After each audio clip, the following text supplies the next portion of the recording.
So first of all, thank you to Santiago for the introduction and also for all the wonderful, fine words. And thank you to the organizers for inviting me. It's been so far a wonderful conference, and I've really enjoyed it. So I'm going to tell you a few stories about the research I'm working on. And of course, when I say I'm working on it, then there are many, many people who have contributed to it. Some of them you see on this slide. In fact, a couple of them are here at the conference. So Adriana Dawes had a mini symposium yesterday. She's a former PhD student with me. And Stan Murray is also here. He was a former postdoc. So I want to show a couple of slides about a few pioneers in the field. And apologies to those of you who've seen these slides before, but I thought they were particularly relevant to this conference. First of all, you see up here Lee Siegel, my former mentor and supervisor.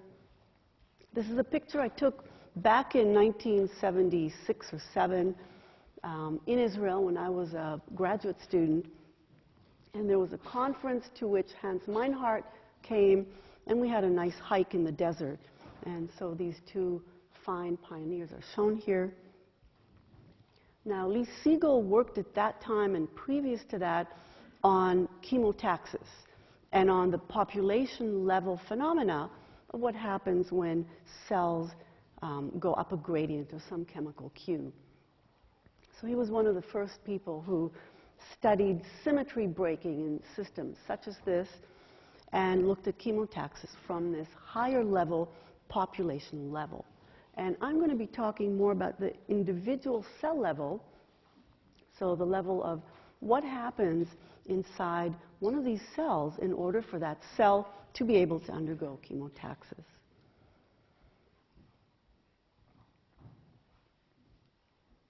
So let me also mention the pioneer Alan Turing. We heard a little bit about him yesterday in some of the talks, including one of the plenaries.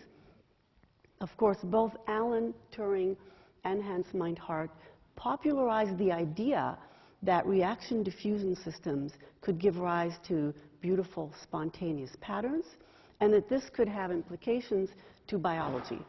For example, to the formation of structures or patterns on shells, leaves on plants, and so forth.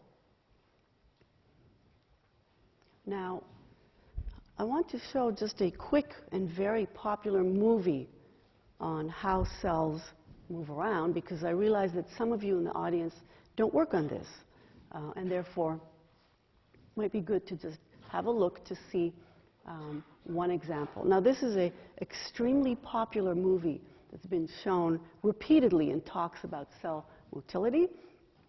What we're seeing here is a white blood cell, a neutrophil.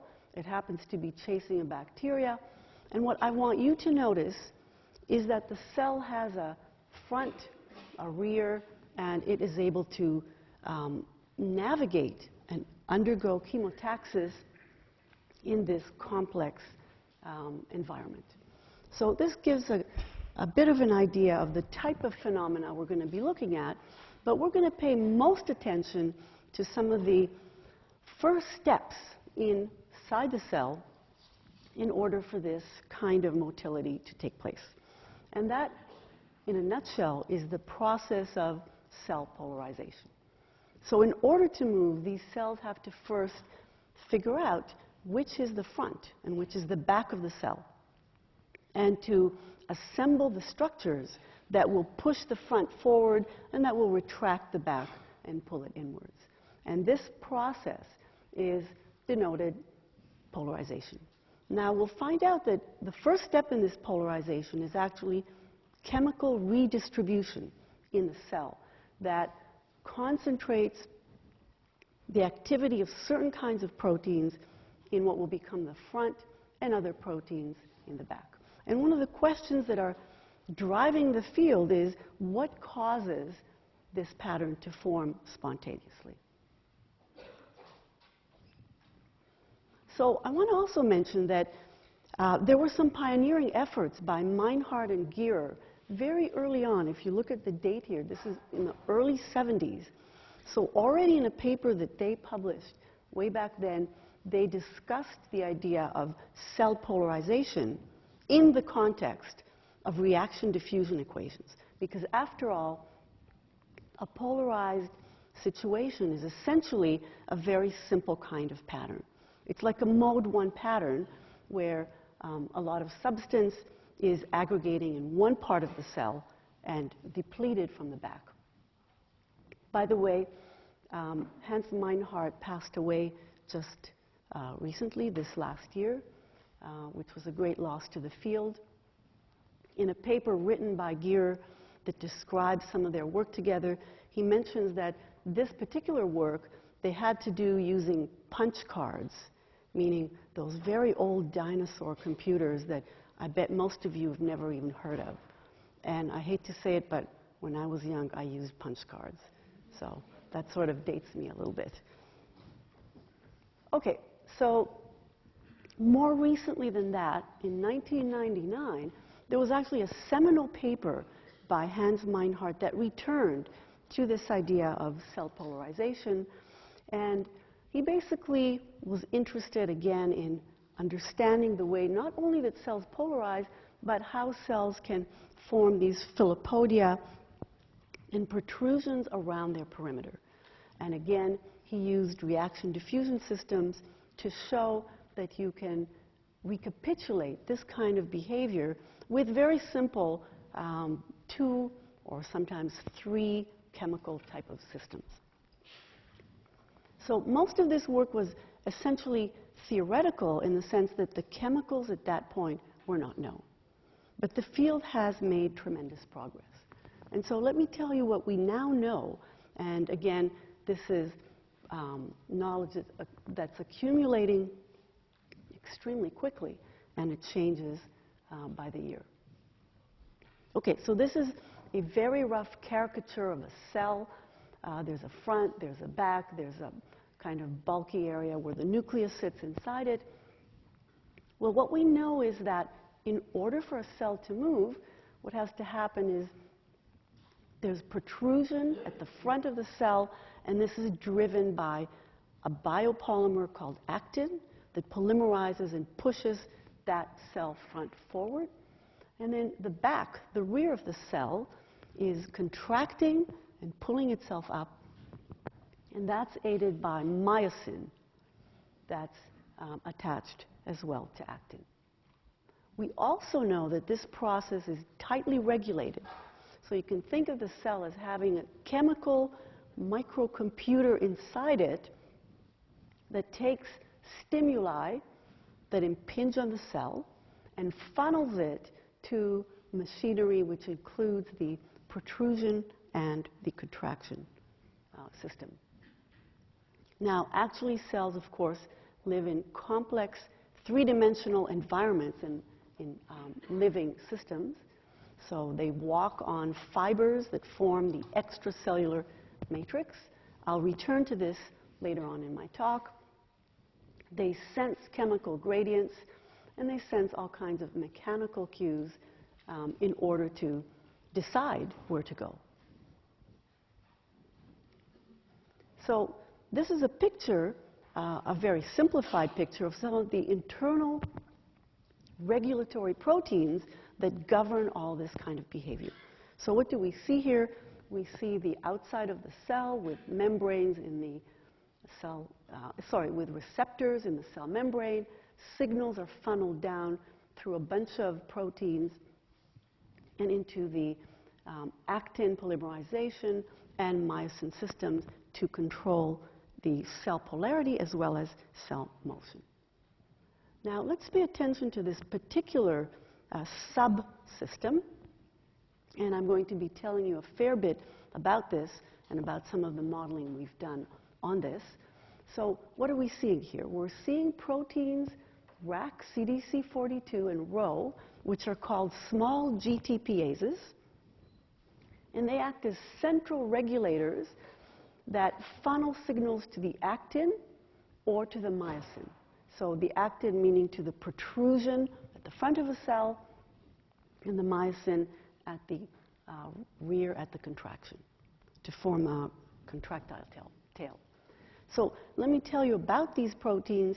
They all share certain properties. So small GTPases cycle between an active form and an inactive form. When they're active, they happen to be bound to the membrane of the cell, which turns out to give them a very slow diffusing property across the cell. But they get extracted from the membrane and they become inactive, and then they diffuse much more rapidly in the fluid interior of the cell. And of course, there are proteins that facilitate this type of switching. And moreover, there are many interactions between those active GTPases and proteins that regulate them and proteins that regulate other GTPases. So there's a lot of crosstalk happening in the system. Now, this movie is meant to show you, so this is a movie of active Rac, fluorescently labeled active Rac in the cell, and it's meant to persuade you that we actually have a large copy number of molecules. In other words, you can see waves of activation. You're not seeing individual tiny flickers.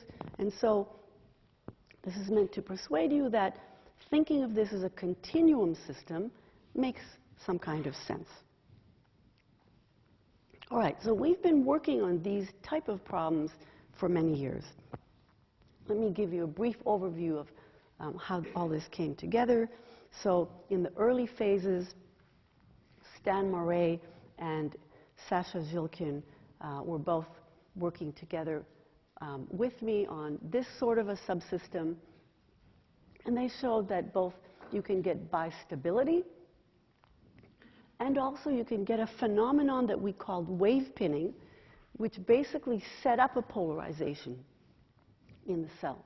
And the way that happened is that a small stimulus at one end of the cell led to a wave that would sort of sweep through and would freeze somewhere in the middle of the cell, so that part of the cell became highly active and the rest became at low activity.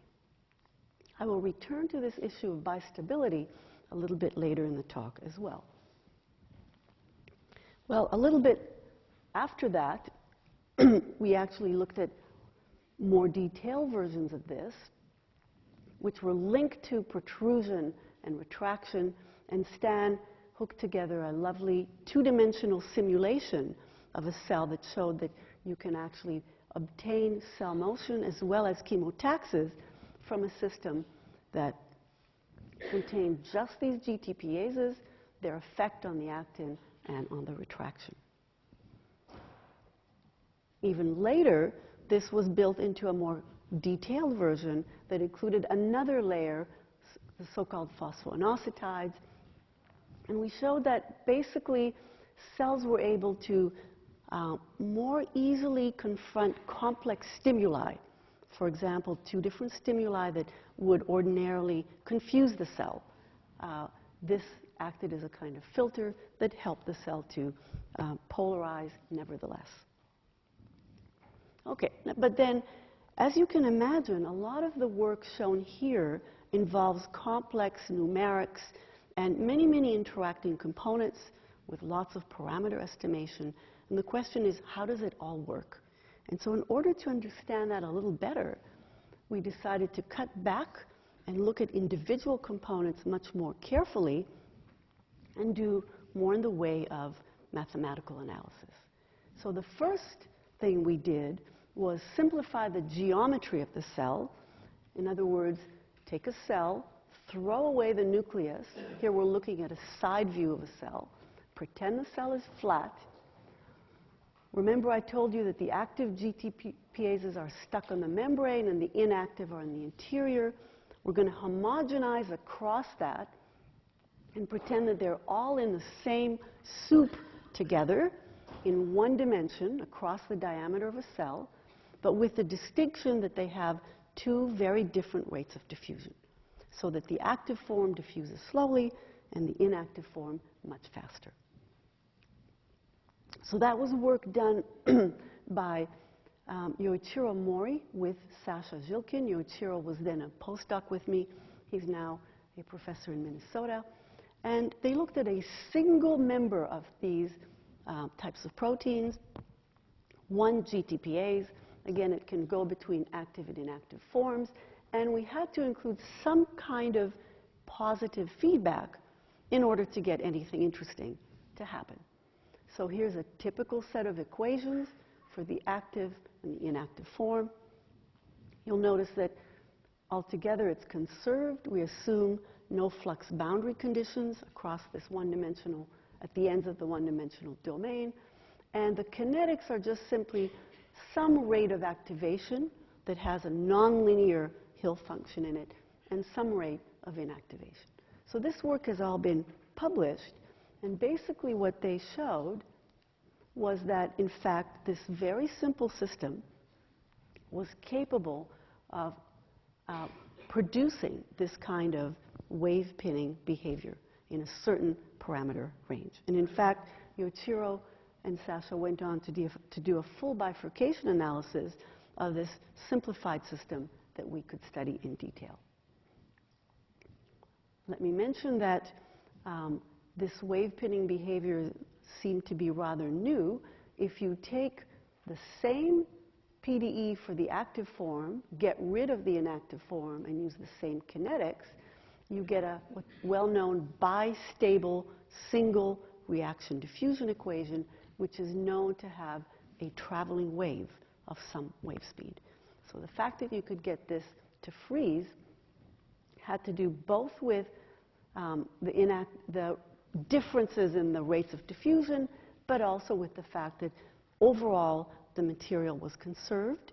So as the wave of activation sweeps inwards, you use up, you deplete the inactive form. That's the essential behavior. And again, this is a picture of the shape of the wave. Notice that as it progresses into the domain, its height changes and it slows down and stalls. That's the active GTPase. And the inactive GTPase is almost uniform across the domain, and it gets depleted as the wave progresses inwards. Okay, so much for the really simple analysis, or really simple system. The analysis was fairly complicated because these were PDEs with nonlinearities, and the bifurcation analysis took some doing.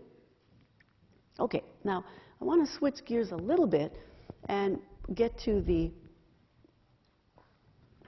newer part of the story, which is all about Rac and Rho.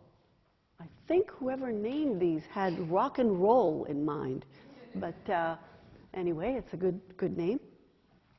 So these two members of the GTPase family have become fairly well known recently for several features. First of all, it's been recognized that they somehow are mutually antagonistic, so one of them suppresses the other, and you'll see later that they seem to also play a role in cancer. So the dysregulation between which one of them dominates seems to have a role to play in some cancer cell motility as well.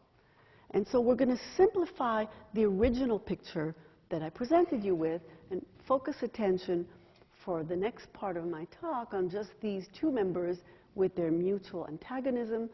Now remember, one of these, Rac, is associated with the front of a cell and with upregulation of actin nucleation that pushes the cell front forward.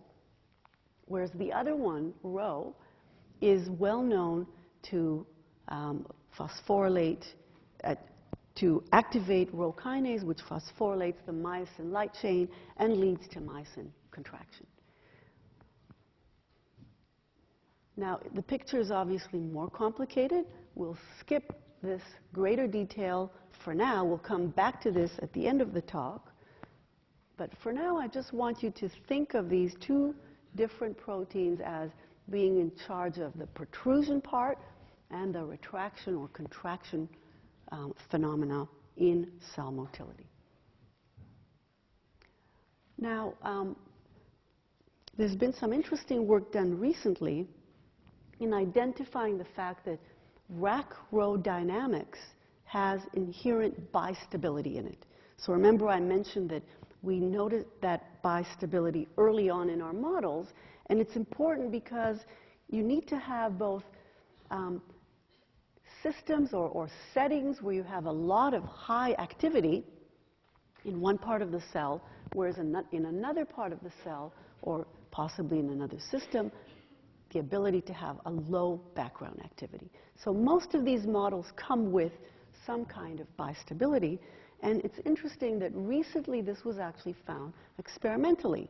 So there's a lovely paper from the group of Boris Holodenko with Byrne as the first author that actually showed that you could see the hysteresis in this type of a Rac-Rho interaction.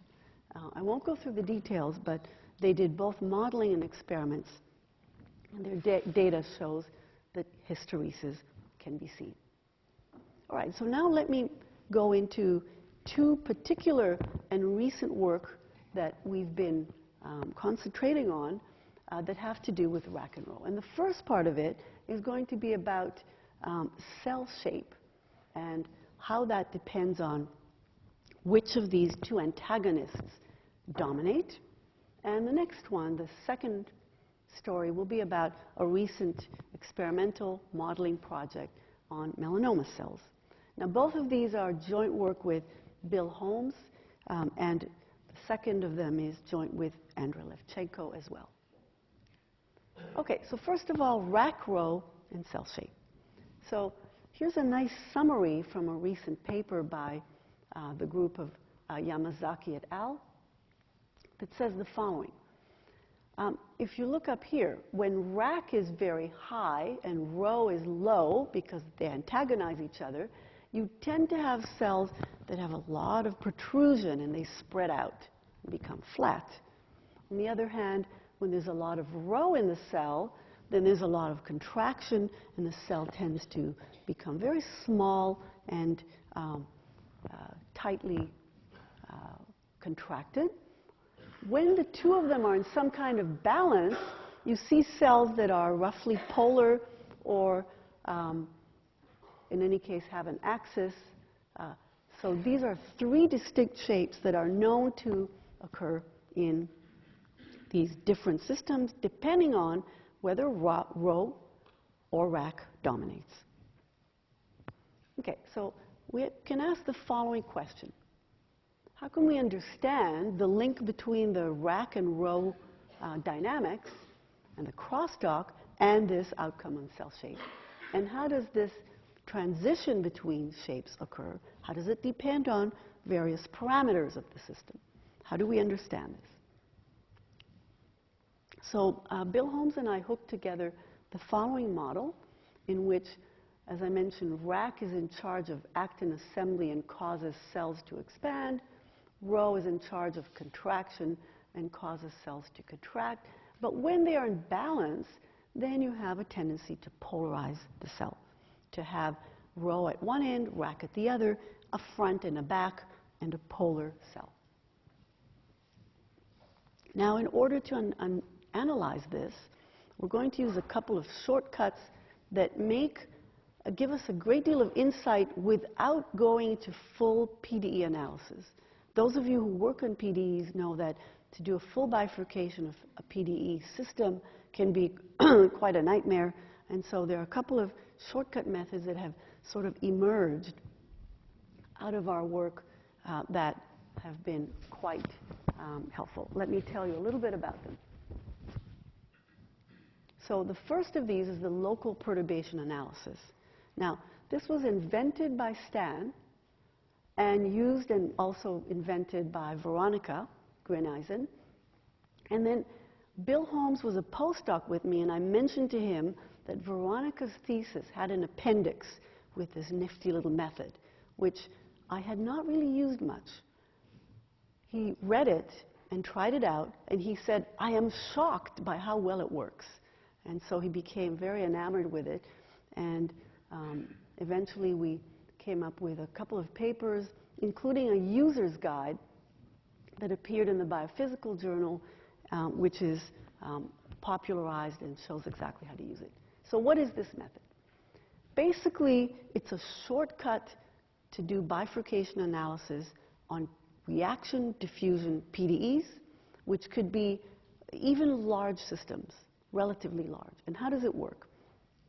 The idea is that if you have a set of reaction diffusion system, or set of equations, with very vastly different rates of diffusion, then you take a kind of limit where the slow rate of diffusion is taken to be 0 and the fast rate taken to be infinite, and you think of what happens to a small narrow peak in the slow variable.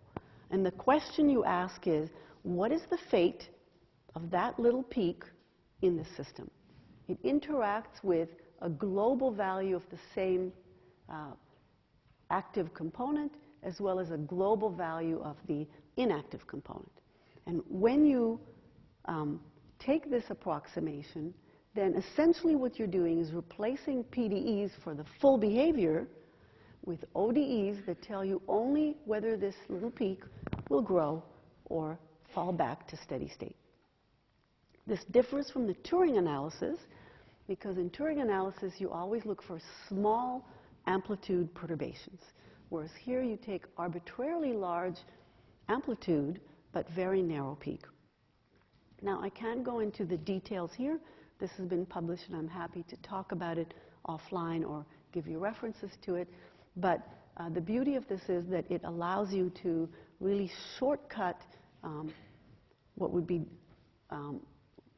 difficult pencil and paper analysis in order to use off-the-shelf bifurcation software.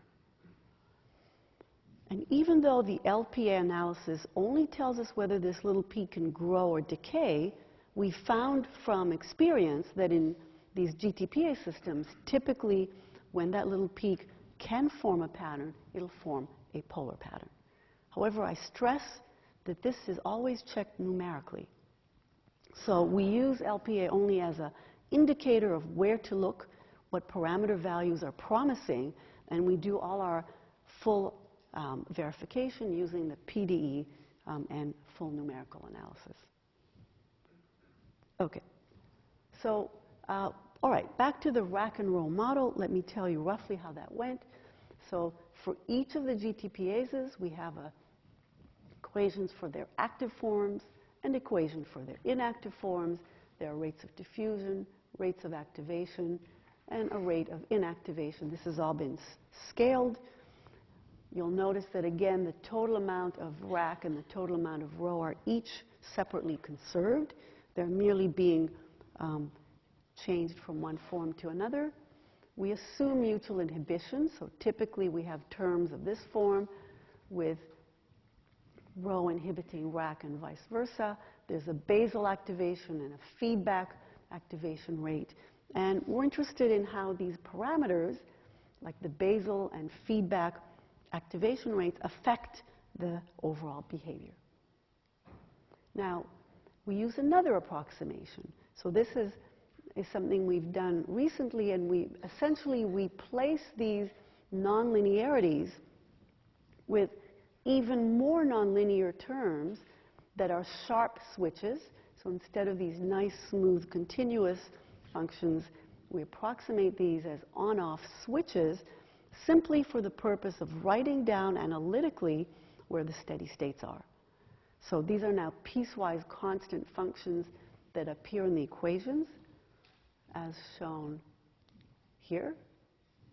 So I replace these, I replace these nonlinear terms by these sharp switches, and now we have a pair of equations, ODEs or PDEs, depending on what we look at. If we look at the well-mixed version, these are ODEs. We can explicitly write down the steady states. And that's very convenient because you get it in terms of the parameters in the problem, in terms of the strength of the feedback as well as the basal level of activation. So typically in a Rac-Rho system, we can have up to 4 different behaviors. We can have cases, depending on parameters, where there's a single Rho-dominated steady state. There can also be a single Rac-dominated steady state. There can be a mixed state where they're both present, and there can be bistability, where depending on your initial conditions, you are attracted to one or the other.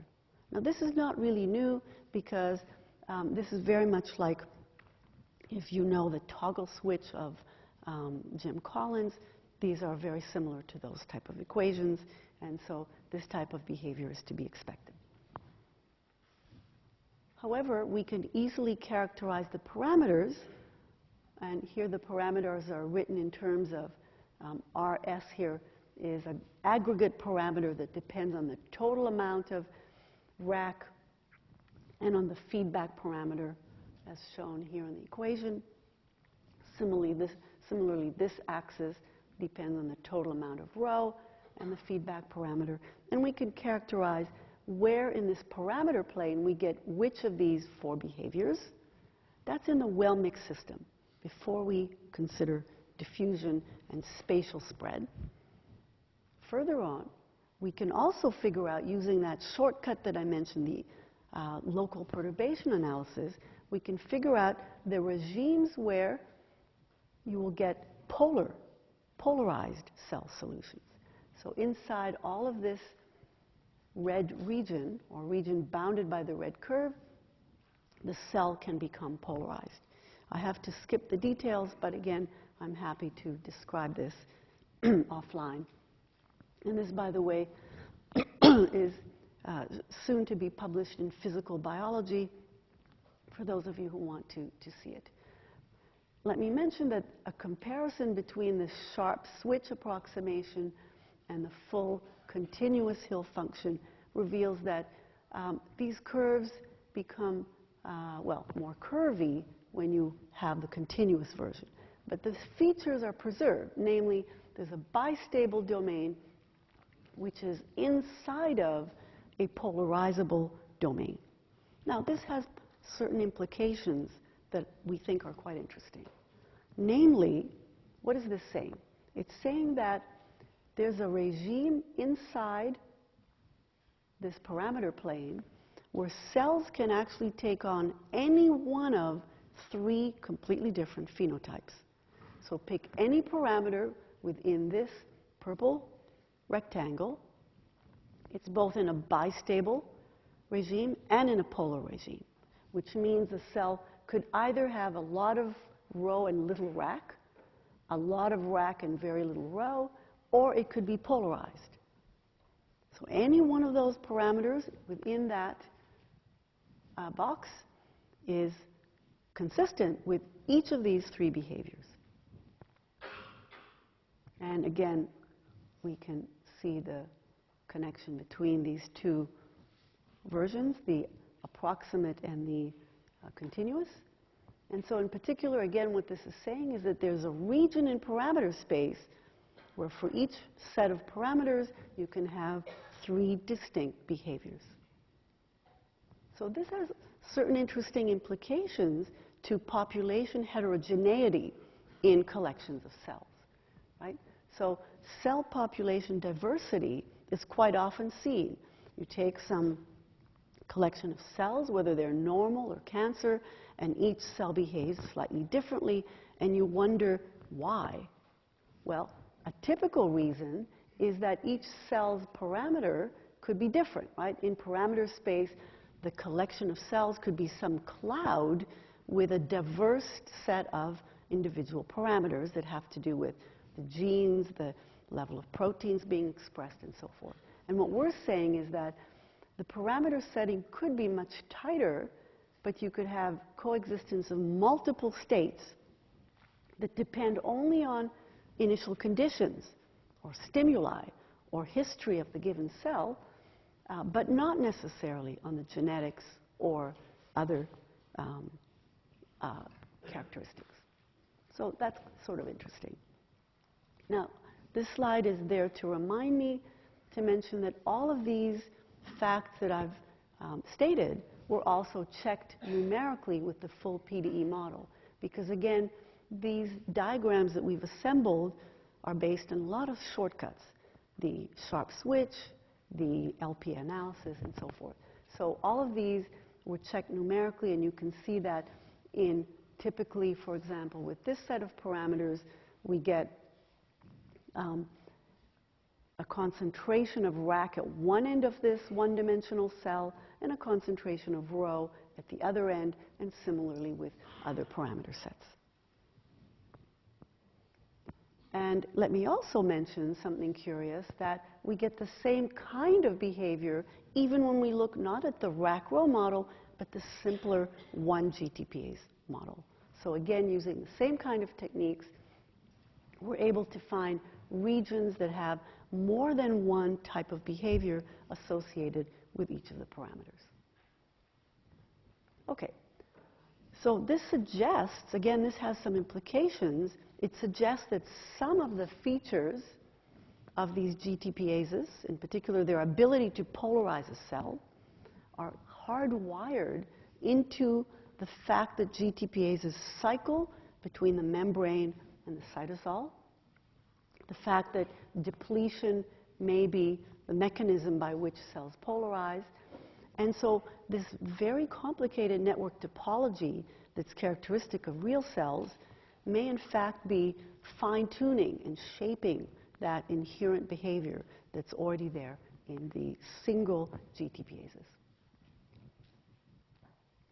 Okay, I think I will skip this. I'll just mention very briefly that the basal rate of activation also has an effect on the regions I've shown you. I'll also mention that there's work out of the group of Bacal in University College London that experimentally manipulates Rac and Rho in cells using RNA interference. And in fact, they do see that cells either form small contracted cells, large spread out cells, or polarized cells, depending on which of the proteins you knock down. And that we can understand that type of behavior as shifts along our parameter plot. So all this is in the physical biology paper. I won't dwell on it. I want to get into my last story, and this will be a little bit shorter, but I wanted to make the connection with recent experiments, and I think it's good to say a few things about this. Okay, so I mentioned earlier that Rac and Rho are recognized as playing a role in cancer cells. And in particular, this recent project has to do with melanoma, which, as you know, is a dreadful invasive type of cancer.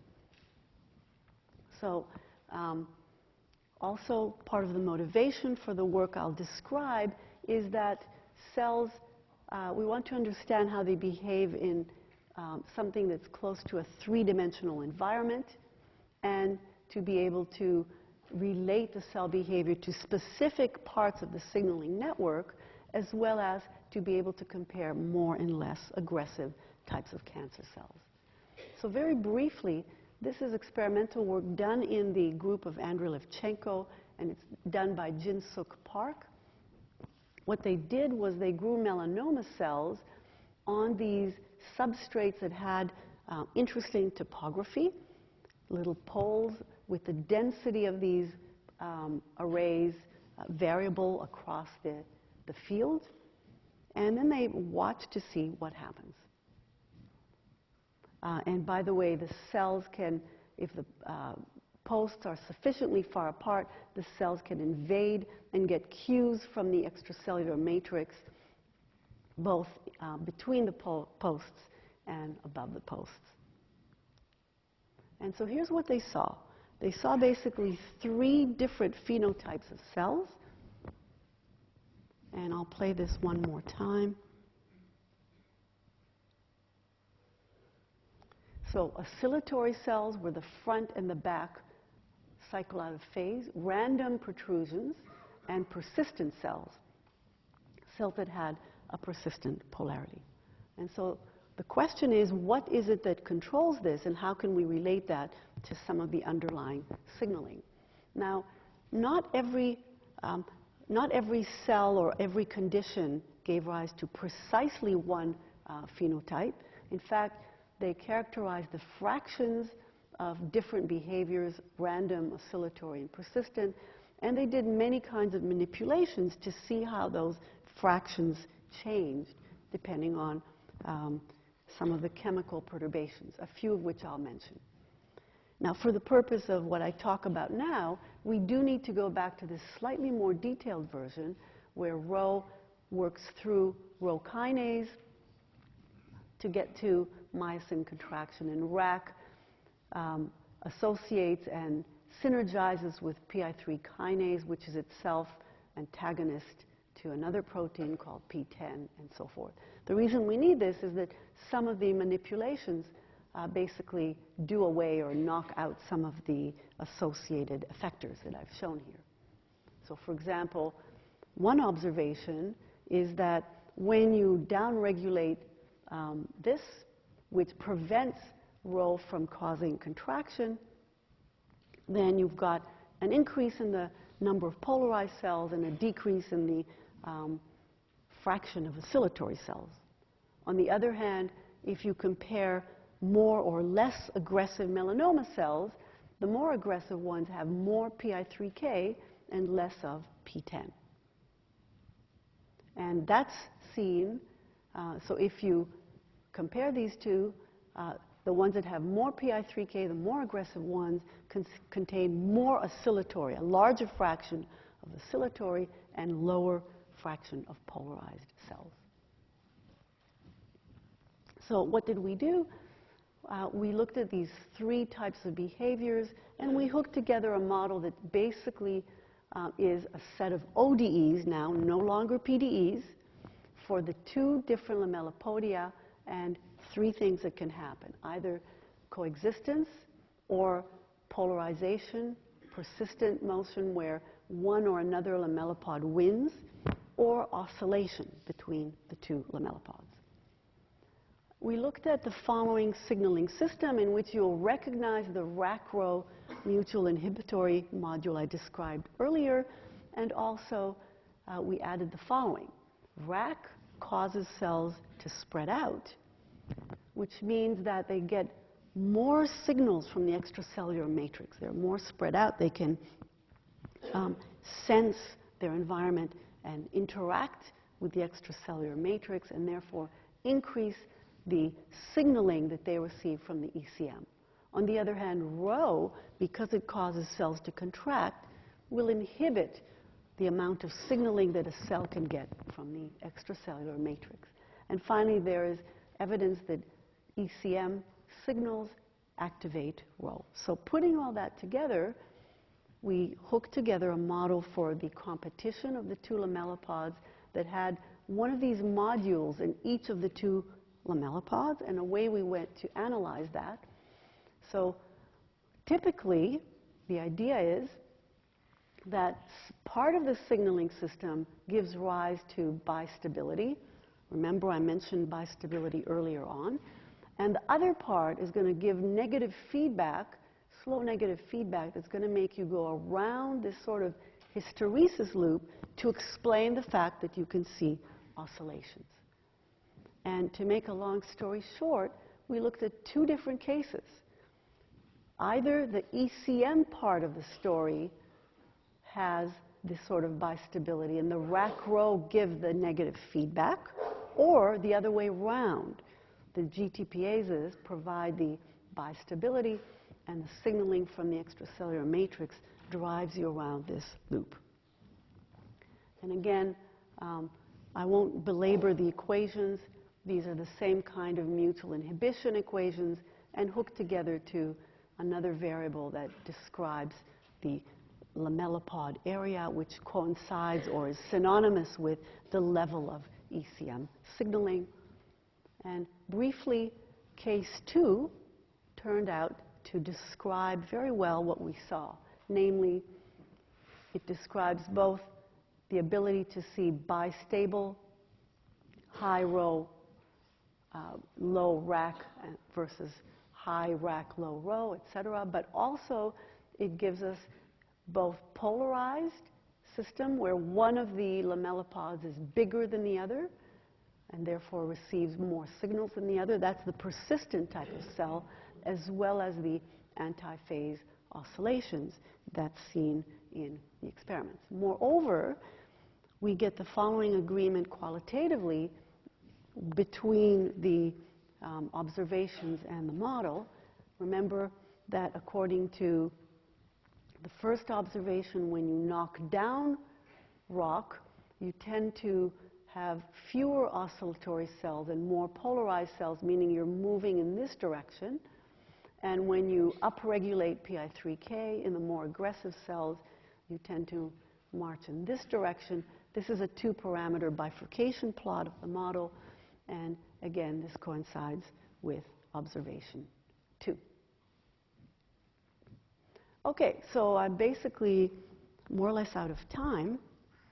Let me wrap this up by saying that we can understand qualitative features of cell behavior by comparing models for these central regulators with data from experimental manipulations.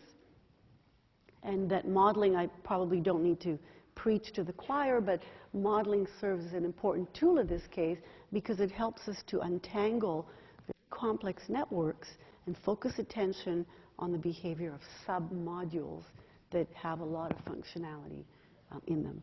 And let me assure you, there's still a lot to be done. So this is a great area for young people to join in the research. So with that, let me thank, first of all, many students whose names I've mentioned throughout, postdocs and colleagues. Andrei Levchenko provided both motivation for looking at Rac-Rho interactions and the data that I've described, and also to my funding source. Thank you very much.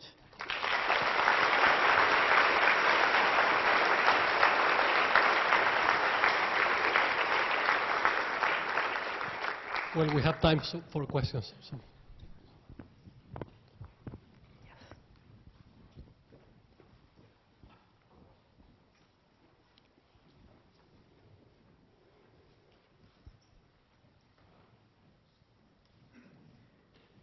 Hi. Thank you for your talk. On one of your application diagrams, there was a small region that said linear instability. Oh, yeah, right. And I was wondering, what do higher order terms say to you, and what does that mean biologically? Right. So let's go back. I could probably do this easier. So I think it was this one. So you mean this, right? Right. So this actually happens to be a, oops, sorry about that. Let's go back.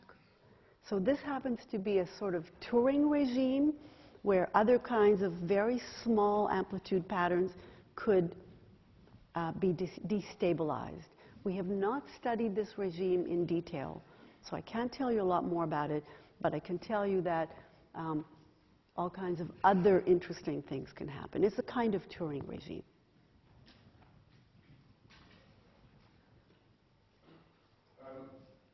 It's known that the stiffness... Can you wave so I'll know where you are? Sorry, yeah, I'm very... Okay, yes, see you. It's known that the stiffness of the substrate on which many cells live can have a large influence also on the cell shape. Mm-hmm. And modulate between small cells and spread out cells and Yep. polarized cells. Mm-hmm. So how does it link in with the Rho-Rac system? That's an excellent question. So this will be part of the next phase of things we look at, namely the effect of mechanics, tension, forces, stiffness, and so forth on the signaling system. There are certainly inputs, such as integrin receptors or receptors that can sense the mechanical aspects of the substrate that feed into Rac-Rho, CDC42, and the central module. We've not yet looked at that in great detail, but we're beginning to do so. And that'll be the next phase of the work.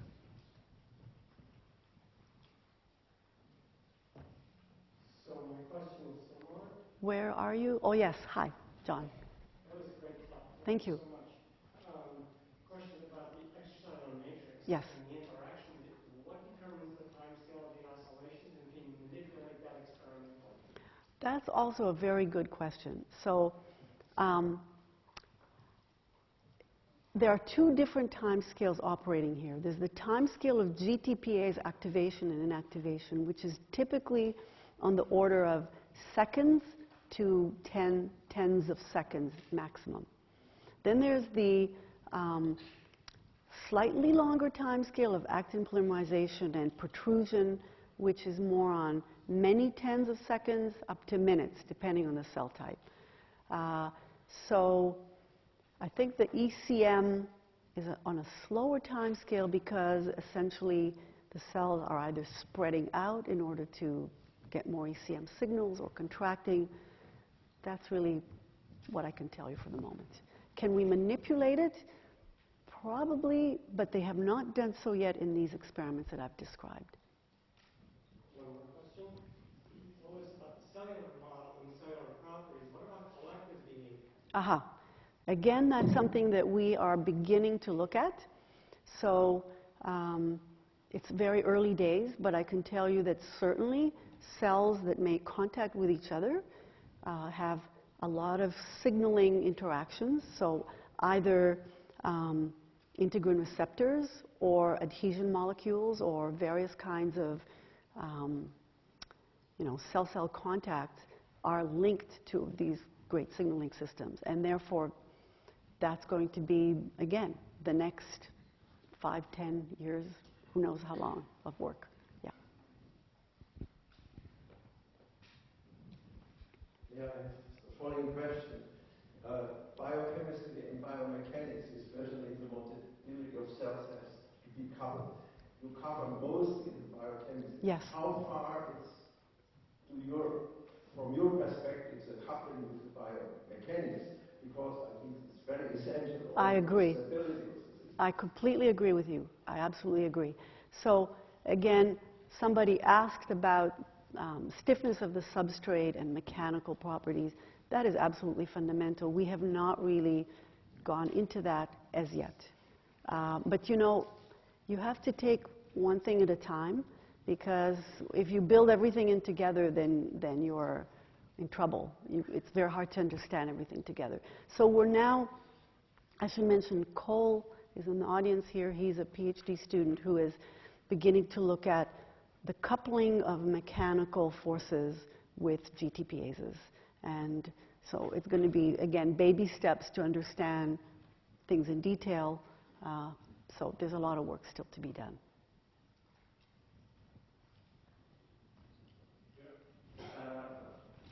There? Yes. My question is about a method that you just spoke about, that one of your students has developed about the bifurcation analysis of Yes. the reaction diffusion system. Yep. When you talk about the analysis that it shows how the peak either fades away or grows, Yep. what is the biological interpretation in terms of stability or the type of steady state for which the analysis is done? Okay, so you always start at a homogeneous steady state. So you assume that the cells have some background, low level of activity, let's say. You look at that, and you think of a small stimulus.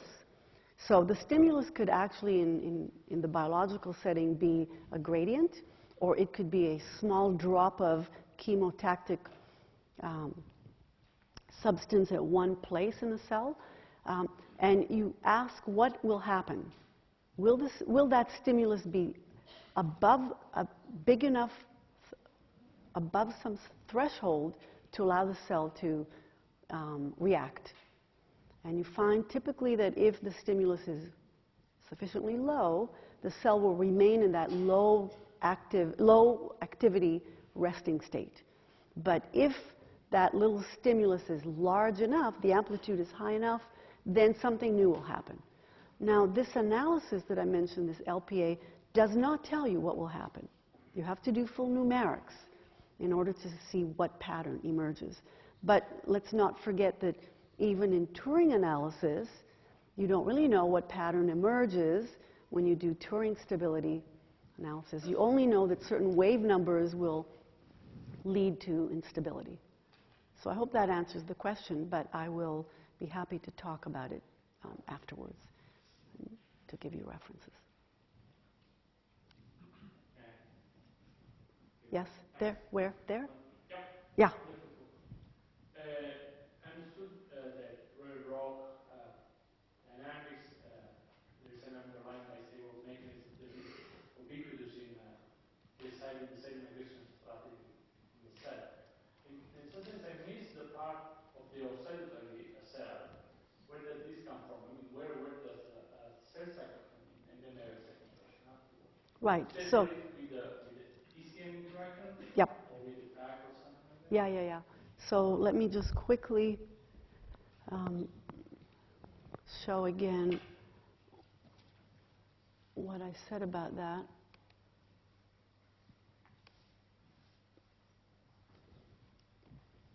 So the basic idea is that any bistable system that gets slow negative feedback could make you go up this branch, lose this stable steady state, and drop or push up to this one, and then reversing that, you would tend to go round and round this hysteresis loop, which would show up as an oscillation. Now, coming into the project, we didn't really know which was the subsystem that had the bistability and which was the additional part that made you go around the loop. And that's why we actually analyzed a number of different possibilities. We analyzed, first case was that the two lamellipods simply compete with each other. One grows at the expense of the other, and so that is bistable, and the Rho GTPases are simply modulating that with slow negative feedback. And we found that that was not very descriptive of what happened, partly because of the wrong time scale, the fact that Rac and Rho operate in a faster time scale than lamellipodial expansion and contraction. So we had to drop that idea in favor of this other case where the bistability is inherent in the GTPases, and the signals from the extracellular matrix basically make you go around this feedback loop. Now, I've had to cut back on the details. I'm happy to describe more offline, simply because it wouldn't have fit into the time I... Second question has Yes. to do with collective behavior. Yes. Collective migration. Yep. Is the oscillatory feature served in collective migration? And if so, do cells take the same pace? They synchronize? Yeah, that's a lovely question, because actually we've been starting to work on one example where we think there is something like a kind of asynchronous oscillation, like sort of a wave that has to do with GTPases. But it's very preliminary, and I don't dare say anything about that because it'll take a while before we figure it all out. Well, I think it's time to bring to a closure the session. So is there any one more question? We might have time for one more. Okay. Fred. So in your original diagrams, you gave CDC42 equal billing with Rac and Rho. What do you think you would add by including that in? That's a good question. I mean, I think in some cells it's probably really important, but what I think is happening is that cells basically took this one idea of GTPase and copied it and make some of them a little specialized. So CDC42, Rac and Rho, we looked at those in the beginning and they were all kind of talking to each other, and CDC and Rac were both in the front and Rho was in the back. Things are much more subtle, more complicated, and we learn more every day. So it's probably cell type dependent, situation dependent, and of course they each have, is that me? They each have many more roles than what I've described here. So this is all enormously simplified, but you have to start somewhere. Yeah. Okay, before we close the session, so I want to reemphasize again, so pay attention to the Society for Mathematical Biology Digest for the announcement, because there isn't going to be a better way to honor Leah, to nominate the best candidates you can for the award on her honor. And well, let's thank her again for the presentation.